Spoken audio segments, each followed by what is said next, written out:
Bluff City Media presents The Anthony Sain Show with your host, Anthony Sain. Now, let's get to the show.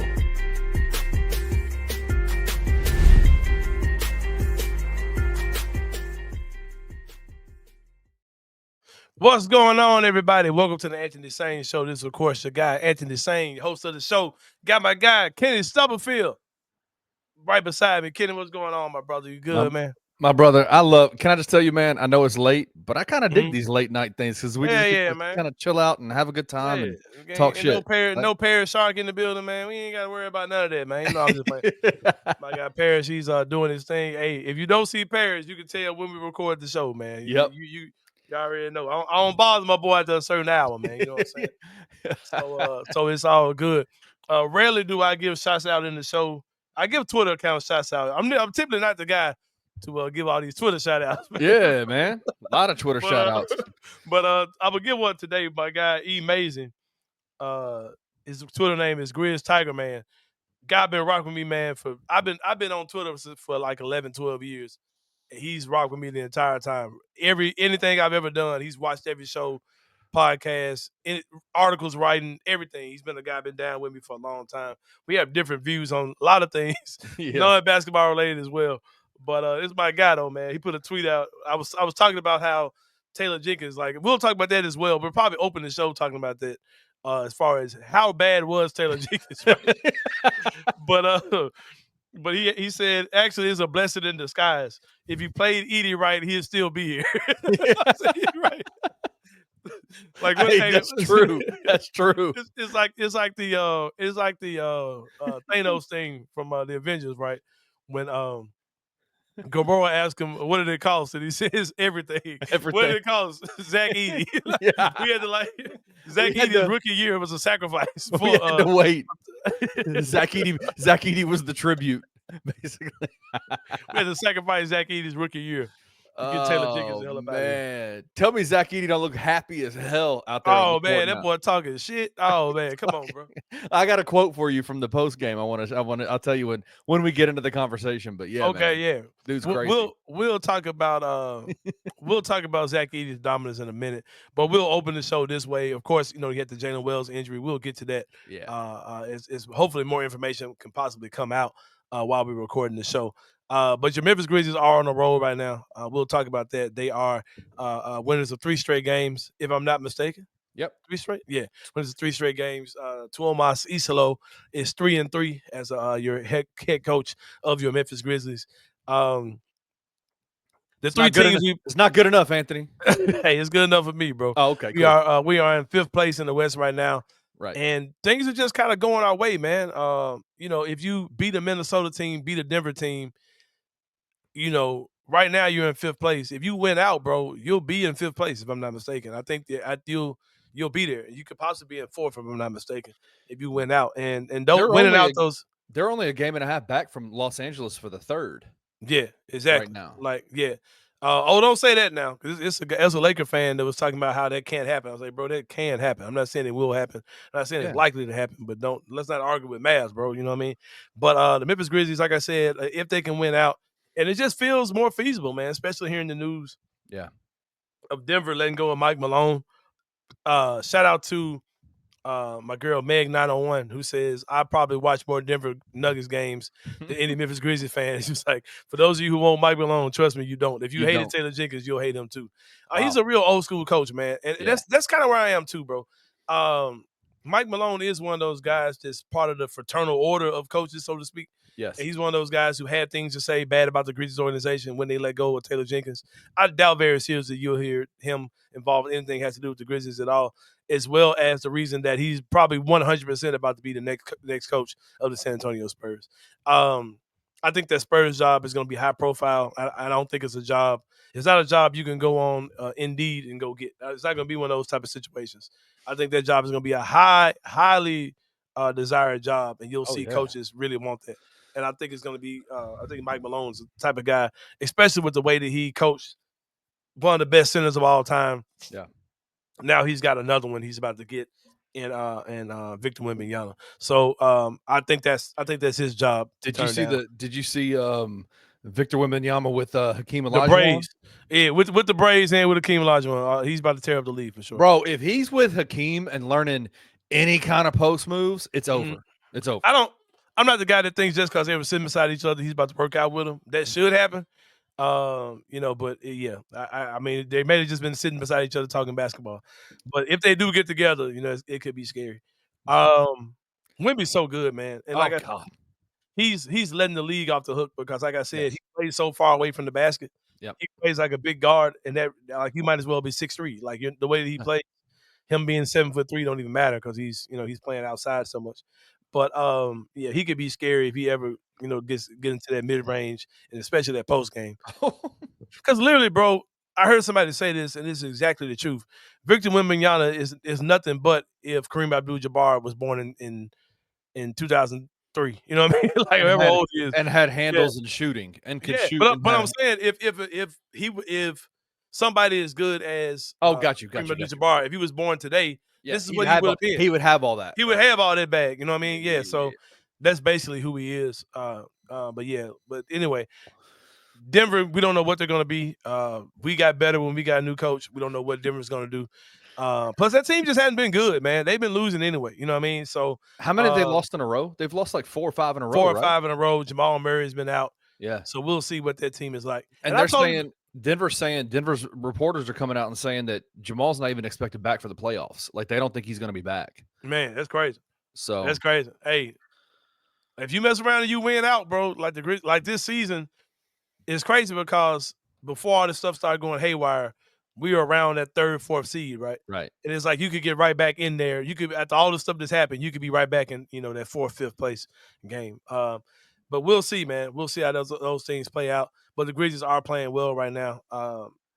And now let's get into the real stuff, man. Yeah. Let's get into the real stuff for sure.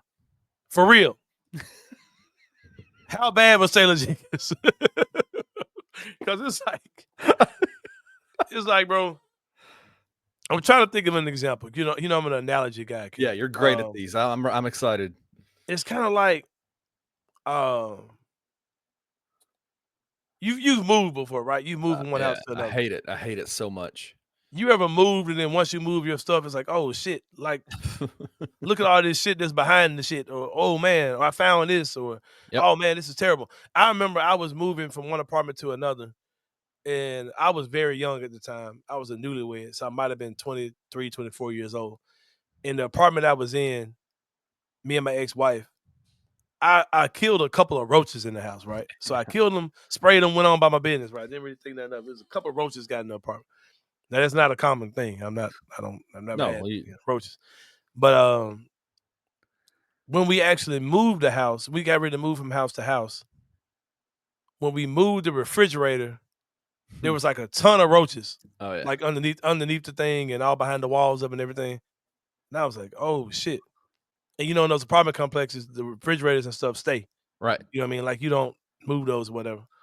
But I wonder how many roaches are behind the Taylor Jenkins refrigerators. I'm trying to say, bro. Like it feels like it was way worse than what we even thought.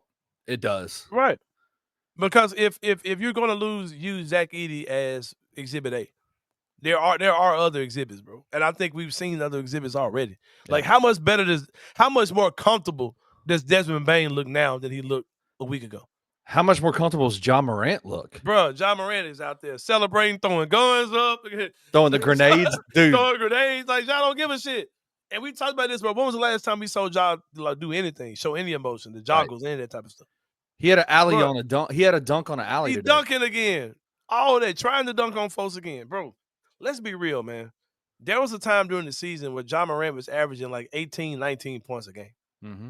He was like 7 points per game worse than where he's supposed to be. Yeah.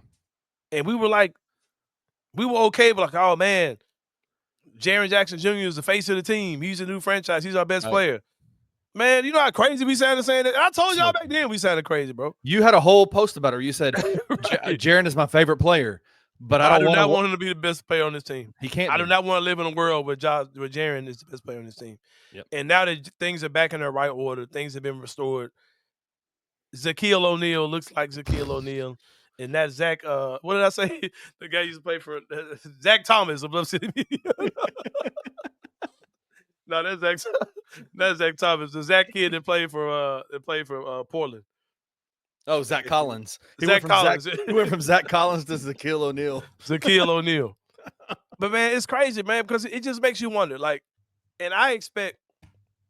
Here's another thing. Shout out to him. A very unfortunate injury with Jaylen Wells, of course. But man, even Jaylen Wells has looked different under Tuomas Isalo, bro. Like he has. Like he's been a lot more aggressive with the ball. Confidence is up. You actually seen Jaylen Wells talking on the court. You ain't seen him do none of that stuff at first.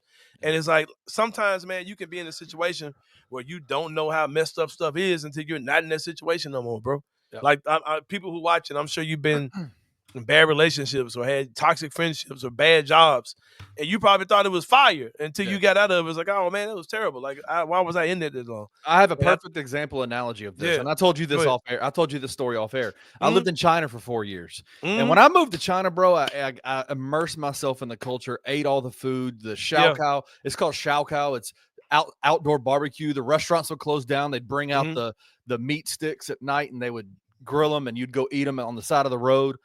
I was into all of it. And dude, let me tell you, man, I got so sick all the time. Like I was sick all the time from the food, just nonstop. Never had issues before, but I was sick nonstop from it. And I remember going to a doctor friend of mine and saying, man, I'm eating the same food that these Chinese folks are eating, and they never get sick. Why am I always sick? And you know what he said to me? He said, it's because they're used to being sick. He said it's because sick is a part of their DNA now. They are always sick. Like their body has adjusted to being sick. He said you take them out of China and the food and they start eating healthier and eating better, and their body's going to respond exactly the way that yours is. He said this is abnormal to you because you're not used to this. They're used to it, so they're used to being sick all the time. And that just blew my mind, right? Like there's just so much that's it seems clear to me that all of the things that we've seen change with the Grizzlies over the last 6 games, that there was a level of sickness that the Grizzlies just got used to, right? There's a level of just nastiness in that abnormality. Remember, I just want shit to be normal, bro. Just be normal. Just be normal. Yeah. Yep. Yeah, it's the exact same thing, man. I agree. But like I said, I came on this very show, talked about how, bro, I just want shit to be normal, bro. Like I want to have fun, and like I don't know how this season's gonna end up. You know, you're without Jaylen Wells, you're without Brandon Clark. Vince Williams is probably gonna be your starting 3 for the rest of the season. You're kind of short on wings at this point. Yeah, I'm starting to think that Isalo kind of sees Gigi as a 4 more than a 3. I don't know how that's gonna play out. We'll see. We'll see how he makes those adjustments. It might be a blessing in disguise, man. Gigi being forced to have to play maybe right now may take him to another level. We may see some stuff out of Gigi Jackson. I doubt it, but we'll see. Zach Edey's emergence, all those type of things. It just makes you think, man. Like I said, I don't really care what happens with this season. Like it is what it is, bro. Like, but it's going to end how it ends. But I really like the promise of this team going into the future. I really want to see what this team looks like, healthy with Tuomas Isalo running his shit on both sides of the court. Yeah. Getting all the bull crap out of here, breaking some things down to crank them back up. Their defense looks better. Like they look more locked in, engaged on defense. It is the stark difference in the way the Grizzlies are playing right now is pretty wild. It's kind of jarring to see, right? Like you're just like, where?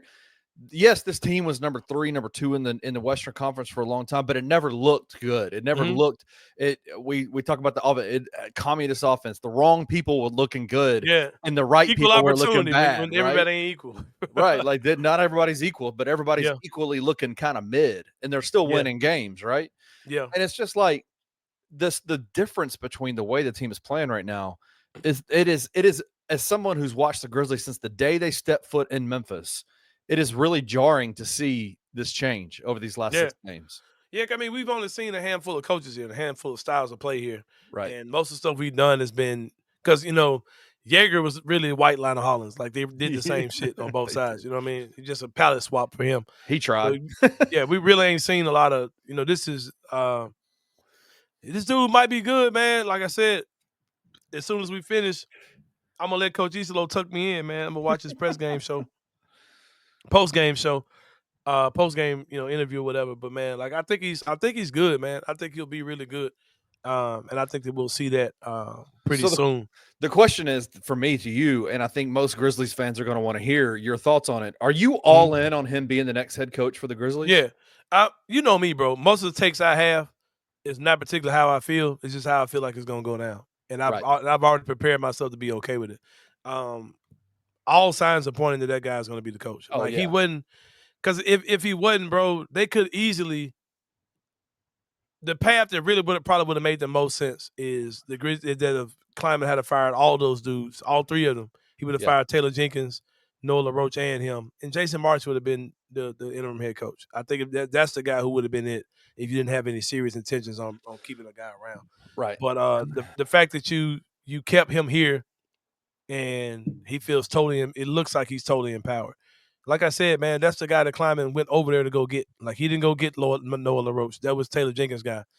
And, I think he's going to be good. And I think it's clear, man. I think a lot of rumblings you're hearing about, especially team-specific, saying that the Washington Wizards reached out to the Grizzlies. And I said that. I said, I guarantee you, before that was even news, I said, I guarantee you some team has reached out about permission to speak. There were reports that they talked to. Yeah, they wanted to I want to say that was in the article Drew Hill wrote that Washington had reached out to the Grizzlies. I heard that somewhere. Oh, wow. But, yeah, man, the Grizzlies are all right, bro. Like, do we think this is the dude? Yes. And if so, let's do it now. Because, I mean, what's the point of hanging around to the end of the season? Because at that point, he might have been getting offers, like real offers. Yeah, he said that Washington reached out and he told them no. Like, he wouldn't, like, y'all a little bit too ass for me. I think that was something like that. I don't know. Oh, that's hilarious. But yeah, I think the Grizzlies know that guy's going to be in demand. Yeah. And if you think he's your dude, man, screw it. Like, I'm not mad at it. Just go for it for sure. But well, the comments coming out from the players are like, Zach Edey's been in front of the microphone more in the last 3 days. You remember I used to say it? I was like, bro, why don't Zach Edey talk? Like, why don't you saying nothing to nobody? This man's been talking about playing under Isolo the last 6 games and talking glowingly. After the game tonight, this is what he said. He says, Thomas always talks about trust. No one wants to be the guy that lets down that trust. It's really just been a great week of basketball.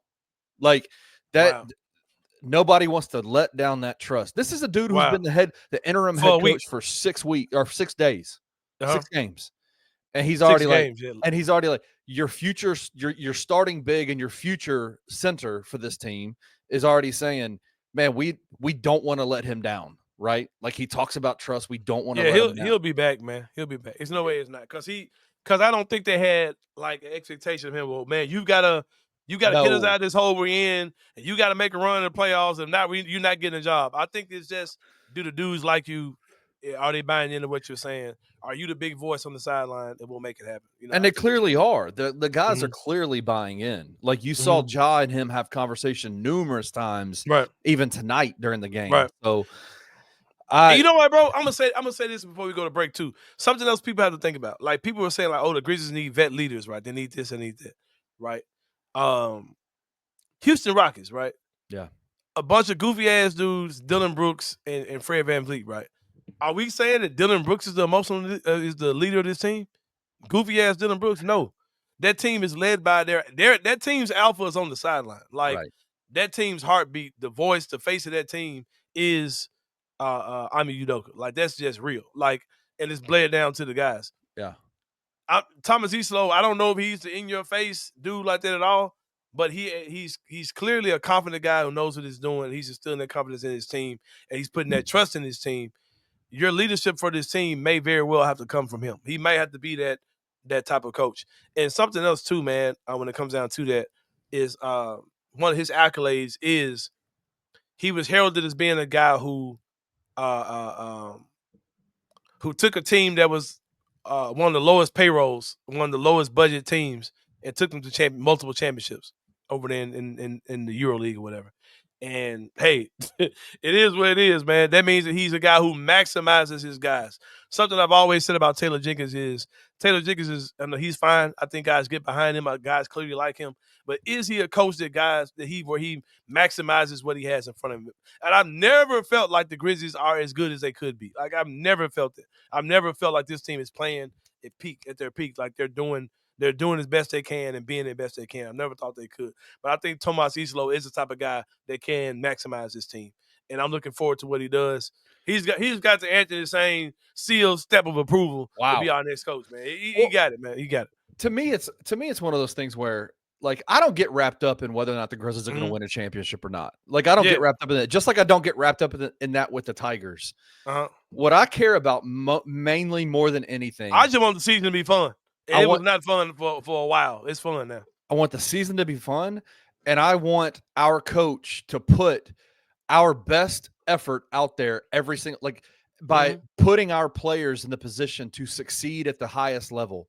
And if you lose games and Ja Morant and Jaren Jackson Jr. and Desmond Bane and Zach Edey and all those are playing at the highest peak level that they can, they're getting the most run. Yep. Bro, if they lose, they lose. Losses happen. Like, it is what it is. But just get, like, that was my issue with Taylor the entire time, was that I felt like it was never like we were leaving too much on the court. The wins and losses, it never felt like it came because Ja Morant just fumbled the bag that day, or Jaren just didn't score enough points. It always felt like there's something that was getting in the way of our guys, our best guys, being on the floor and playing at their highest level. And I know it's only 6 games, but it doesn't feel like that now. It feels like our best guys are giving it their best shot. And right now they're 3-3 since he's been on board. They've lost some games, but it has looked different the entire time to me. For sure. For sure, man. Well, we're about to take a break, and we're going to talk about probably the most unfortunate thing that has happened, and that is the Jaylen Wells injury. I was about to say this, how the Zach Edey malpractice. I was going to say that's the most unfortunate thing, but we'll talk about both of those things in the second half of the show. Plus, I thought about something else while you were talking. I'm gonna go check my stats here. I'm gonna get into my stat bag. I might have some interesting numbers to talk about when we come back as well. We'll see you guys in a minute on the Anthony Sain Show.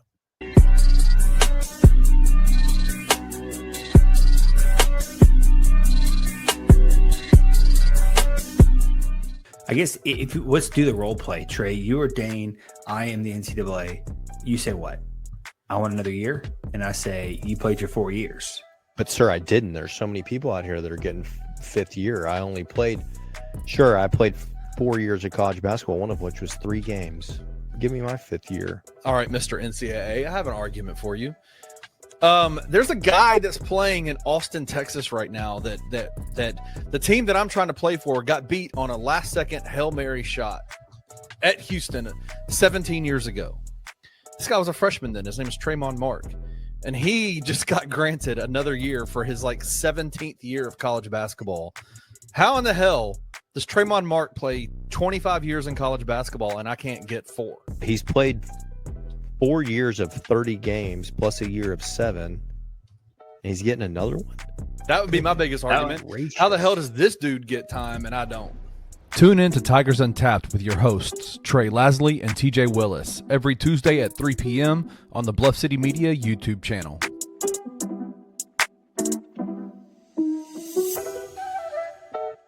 So this is a new segment I'm debuting. It's called "What the Hell NBA?" What the hell NBA? Because it looks like Ja Morant was fined. Well, it doesn't look like nothing. He was fined what, $75,000 for finger guns, which is funny. It's a lot of things. It's a separate. She's done all season. That's 9. It's embarrassing. It's we see you NBA. We see you. What the hell? The Jockers. We see you. We see you. Yeah. Adam Silver literally is allowing, like, women beaters to run around in the NBA unscathed. Jackson Hayes beat up his girlfriend in half of LAPD and nothing has happened to him yet. The optics of it are just goofy. Adam Silver is the only thing saving him from being the worst commissioner in professional sports is that Rob Manfred is still the commissioner of professional baseball. But Adam Silver is a point blank period. But I hope he does it every single game from here on out because everybody else in the NBA is doing it. Why are we singling out Ja Morant? Tune in to The Daily Grind with your host, Loot Hatmaker, every Monday through Friday at 7:30 a.m. live on the Bluff City Media YouTube channel.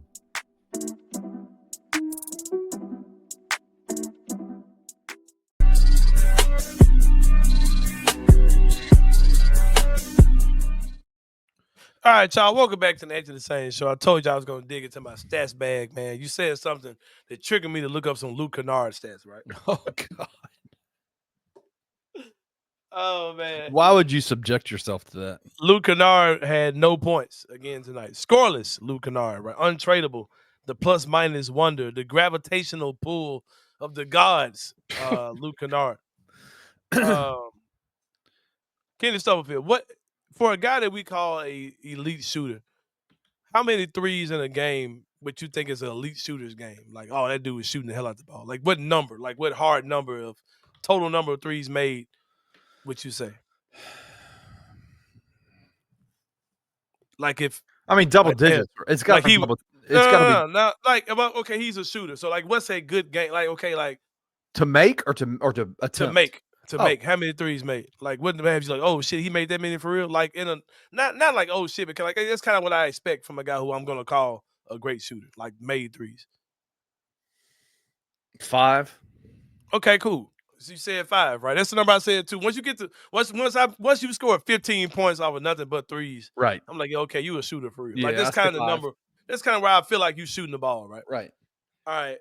Like if you go 5 for 12 from the 3-point line, I'm like, I don't care. Yeah, you shot the hell out of the ball. You shot. That's over. That's close to 50%. It's like 40%. Yeah, 5 for 12, right? So 5 made threes. You're gonna say that man was shooting the ball tonight, right? Yeah, he's shooting that thing. All right. The amount of times that Luke Kennard this season has made 5 or more threes, 5, like just a little baseline number. The amount of games that he's made 5 or more threes is equal to the amount of games where he's went scoreless. He's hit 5 threes or more in a game 5 times. He's had a goose egg 5 times. Luke Kennard. How is that human? He's only made 5 threes or more 5 times out of the entire season. He's had a goose egg the same amount of times.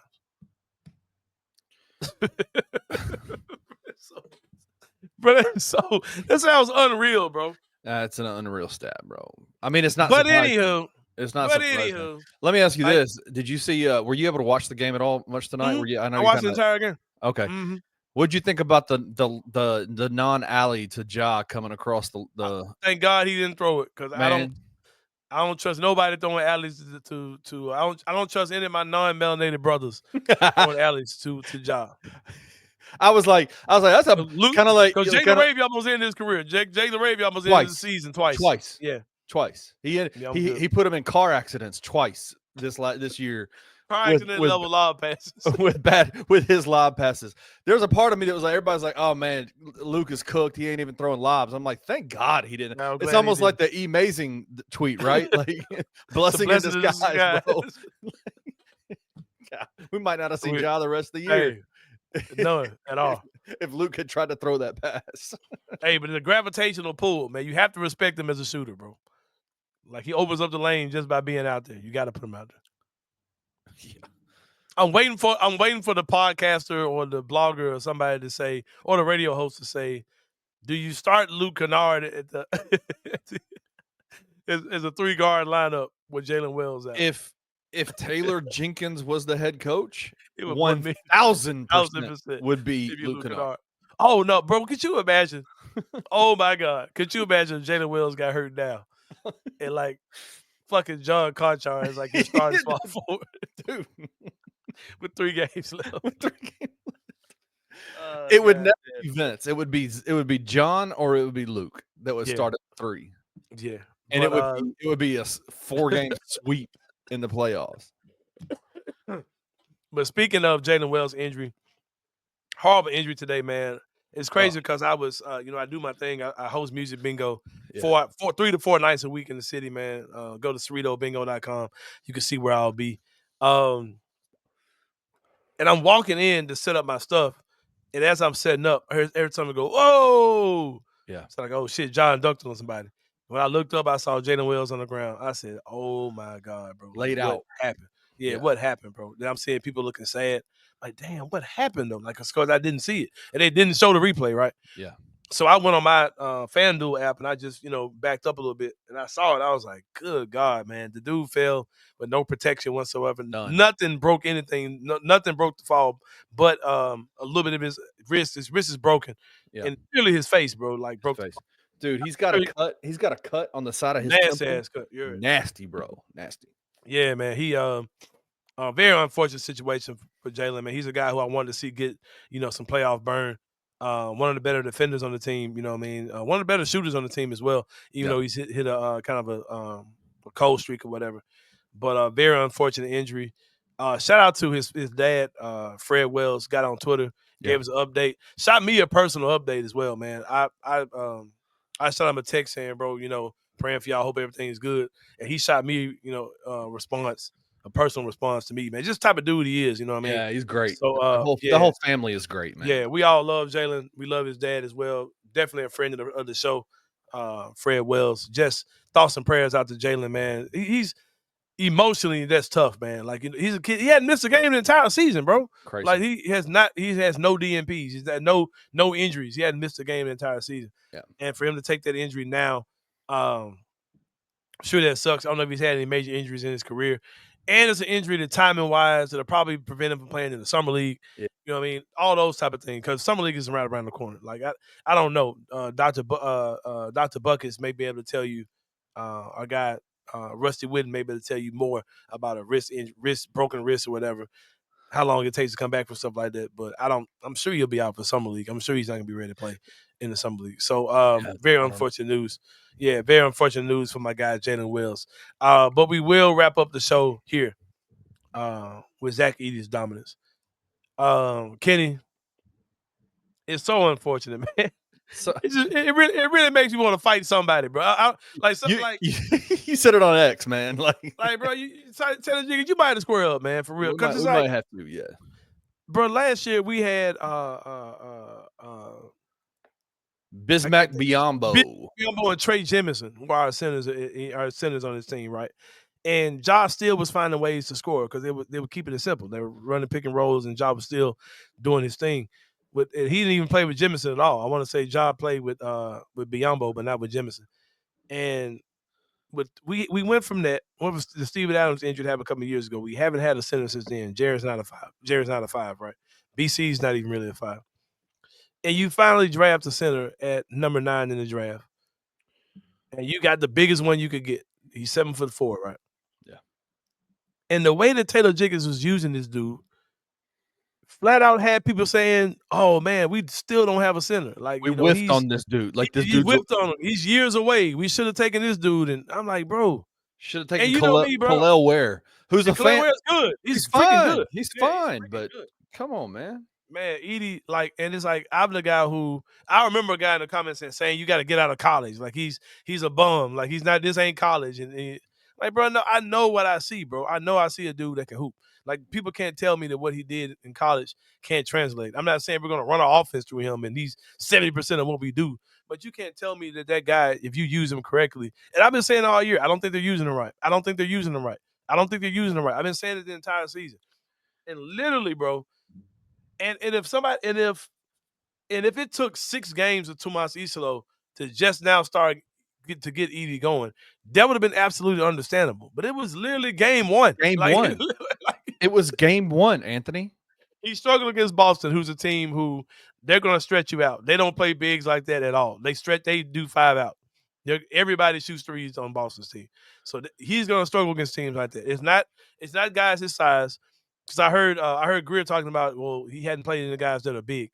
I don't think any of that matters because he's the biggest. He's one of the biggest dudes in the league. Like the biggest dude in the league. I don't think the size of his opponent really matters. I think that he's going to be a guy who can be a double guy. It might not be a 20 rebound double, but I think he's a guy that can be a double guy regardless of how big the center is he's playing against. But he will struggle against teams that are going to stretch him out. I think that will be a struggle of his. But I mean, like, what do you? But how many teams do that, Anthony? Yeah, we're getting ready to play Denver, and Jokic is probably going to kill him. But like we talked about on the phone, Jokic kills everybody. He kills everybody. But I guarantee you, Jokic is going to know he's got to guard Zach too, bro. Yes. You know what I mean? So I think you got to remember those type of things. They've already well. played each other once, and Zach gave him issues when he was being misused. He gave him issues. Yeah. Here's the thing. The thing is, it's not necessarily about what Zach can do against others. It's what he does for the Grizzlies, right? Mm-hmm. Like it's what he opens up for the Grizzlies. Yep. The ball is in Ja's hands now more than ever. He's And facilitating. defensively, he's a problem because he's a brick wall down there, bro. Like he's a Yes. big ass dude, a big ass body on defense. Yeah. You see, I mean, it is. You look at the last 6 games. He had 13 minutes against Boston. Obviously, this idea that he's not a good player because he got played off of against Boston. They had to sit Steven Adams for an entire series in the playoffs because he was getting played off. The guy that apparently, according to a lot of Grizz Twitter, thinks that was the end of the Grizzlies franchise when they got rid of Steven Adams. Yeah. That bro couldn't play against Minnesota. He couldn't play against that part. Right? We forgot about it. But then it took Taylor Jenkins 3 games into the Golden State series to go, oh, wait, I got this monster on my squad. Yeah, we're down 2-1, but let me bring him back in and look what – and you know what I'm saying? It's like there are games, of course, there are games that matchups dictate how you handle rosters, right? There's absolutely that's how that works. Right. But I'm telling you, it is – these last 6 games, and it, like you said, the perfect way you put it, it wasn't that it took him. There wasn't a ramp up from game 1 to game 6, and all of a sudden now these last 2 games he's killing. He instantly looked like another dude. He was like another dude. Game 1 looked different. Game 1 looked different, and Zach said it this week. He said, "Man, listen. I know everybody thinks I want to be a post player, and I can do that if I need to be." But I function well in screen pick and rolls and screen and dives to the basket. That's what I want to do. I'm super comfortable in that. And you see him every single play setting screens for somebody out there now. And that is, man, I love it, bro. It's unlocked them. It's good to see. I love seeing it now, but I'm not going to act like I'm not super frustrated that we have not been playing this way all year. Like that's basketball 1-on-1, man. Like you drafted that dude, and he should have been that dude, man. And like I said, we don't really post him up that much at all. But I really hope that Isolo finds a way to kind of install some of that type of stuff. Because when we're in a rut, man. Because like in a game where I've seen games where we're up 4 and we come down and we take 2 threes and we miss them, right? Yeah. I would love we're up 4. That should be automatic. Okay, go to Edey. Like go inside. Let's see if we can get an easy bucket, get us up 6. You know what I mean? Like I think that's something they should start doing because we look for that 3-pointer a little bit too much for me. The problem is that there's only one guard on this team that actually looks for Edey in the post, and that's Ja. Like nobody else passes the ball to him. Yep. And so that's going to be a huge issue. I think that they need to figure out is especially Desmond. I'm like, Des, you've got to look like you've got to look in the post, man. He's wide open. He's not just a little bailout, wrap around, pass, that's short arm. No, not that, bro. Not that, but just actually you getting him going. That's one thing I did talk about too. A lot of people asking me what I think about the whole Mike Malone thing. I said earlier, I think he goes to the Spurs, but I do wonder if he got Zach Edey, how would he use him? I have been thinking about that today, bro. Like if how would he use Zach Edey if he had, because Mike Malone's had Zach Edey, had DeMarcus Cousins. Trying to think who else he had that was his bigs. So I want to say that's only 2 bigs he's ever had. But I would be interested to see what he would do with somebody like Zach Edey. But I do think that it's a foregone conclusion that Mike Malone is going to go to the Spurs and Isolo is going to be the coach of the Grizzlies. Do you think Zach has the skill set to ever like? And listen, I don't want to compare him to Jokic because Jokic is like the best player in the world, right? Like he's the best basketball player on the planet. Maybe the best playmaking big of all time. Yeah. Do you see anything in Zach that tells you that he could be a playmaker like that? Man, I don't. But you're also talking about a dude who just picked up a basketball 7 years ago. Right. And he's gained more and more skills. Like we joked about him being an operating system, right? Yeah. Like how he just adds new skills. Yeah. Right. I don't know. He could be. So I wonder. Bro, I feel good, man, because I was talking big shit about Zach Edey at the beginning of the season. I was talking about NBA Finals MVP whenever we get there, right? Like I was saying that type of shit about Zach Edey. Y'all making me crank that shit back up, bro. Like for real, I'm back on that shit for real, man. Yeah. I'm on all of that. But I tell you what, Kenny, it's been a good one, brother. We about to slide about this joint. The Grizzlies have 3 very big games coming up, and I feel good about them, man. I would not be surprised if we go out there and win all 3. The NBA got us messed up with the schedule. I'm not going to cry over spilled milk because we should have beat Brooklyn and we should have beat Chicago. We should have beat Portland. We should have swept San Antonio. Like we should have beat Dallas when we had them up, right? Yep.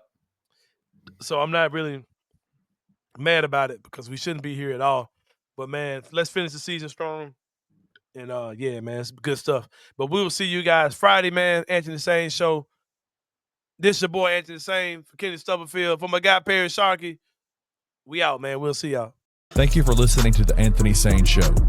If you enjoyed this episode, leave a rating and a review wherever you download your podcasts. Also, like and subscribe to Bluff City Media's YouTube page. For comprehensive coverage of Memphis sports, head over to www.bluffcitymedia.co and find out how you can become an insider.